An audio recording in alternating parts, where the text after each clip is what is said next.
Honey trap Hungama ನಡೀತಾ ಇದೆ. BJP ಮತ್ತು ಕಾಂಗ್ರೆಸ್ಸಿನ ನಡುವೆ ಜಟಾಪಟಿಗೆ ಕಾರಣ ಆಯಿತು.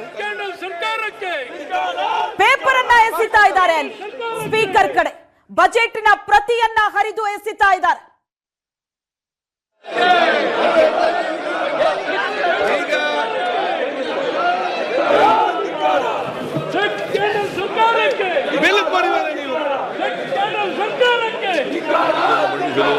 ಅನುಮತಿ ಕೋರುತ್ತೇನೆ. ಪ್ರಸ್ತಾವ ಮಂಡಿಸಲಾಯಿತು. ಈಗ ಪ್ರಸ್ತಾವ ಸಭೆ ಮತ್ತೆ ಹಾಕುತ್ತೇನೆ. ಪ್ರಸ್ತಾವ ಹೇಗಿದೆ? 2020 ಸಾಲಿನ ಕರ್ನಾಟಕ ಜನವಿನಿಯೋಗ ವಿಧೇಯಕವನ್ನು ಮಂಡಿಸಲು ಸಭೆ ಅನುಮತಿ ನೀಡಬೇಕು. ಪ್ರಸ್ತಾವದ ಪರವಾಗಿರುವ ಹೌದು ಎಂದು ಸೂಚಿಸಬೇಕು. ಪ್ರಸ್ತಾವದ ವಿರೋಧವಾಗಿರುವ ಇಲ್ಲ ಎಂದು ಸೂಚಿಸಬೇಕು.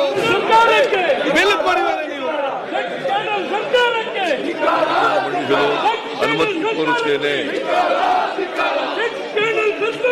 ಪ್ರಸ್ತಾವ ಮಂಡಿಸಲಾಯಿತು. ಈಗ ಪ್ರಸ್ತಾವ ಸಭೆ ಮತ್ತೆ ಹಾಕುತ್ತೇನೆ. ಪ್ರಸ್ತಾವ ಹೇಗಿದೆ? 2020 ಸಾಲಿನ ಕರ್ನಾಟಕ ಜನವಿನಿಯೋಗ ವಿಧೇಯಕವನ್ನು ಮಂಡಿಸಲು ಸಭೆ ಅನುಮತಿ ನೀಡಬೇಕು. ಪ್ರಸ್ತಾವದ ಪರವಾಗಿರುವ ಹೌದು ಎಂದು ಸೂಚಿಸಬೇಕು. ಪ್ರಸ್ತಾವದ ವಿರೋಧವಾಗಿರುವ ಇಲ್ಲ ಎಂದು ಸೂಚಿಸಬೇಕು.